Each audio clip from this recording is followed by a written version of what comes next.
এইটা আমার বাড়ি, নতুন রেনোভেট হয়েছে। আর সেদিন কালী পুজোর খাওয়া দাওয়া ছিল, বাড়িতে লোকজন আসবে, সেই জন্য আরেকটু সুন্দর করে সাজানো গোছানো হয়েছিল। কি সুন্দর লাগছে না বাড়িটা? আমার তো নিজেরই দেখে মন খুশি হয়ে যাচ্ছে। বাট এই রুমটা সেই অরিজিনাল রূপেই রয়ে গেছে।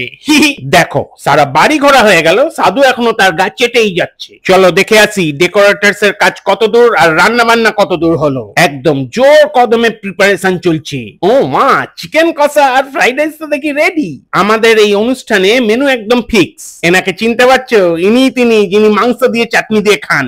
মেনুর কথায় ফিরে আসি। মেনুতে থাকে কড়াইশুটির কচুরি, স্টাফড আলুর দম, যেটা খাওয়ার জন্য লোকজন পাগল হয়ে যায়। তারপর থাকে ডিমের ডেভিল, সালাড, ফ্রাইড রাইস আর চিকেন কষা। তারপর চাটনি, পাপড় আর মিষ্টি। ছিমছাম মেনু, আর প্রত্যেকবারই আমার ক্যাটারার যা খাওয়ায় লোকজনকে, সবাই আঙুল চাটতে চাটতে যায়।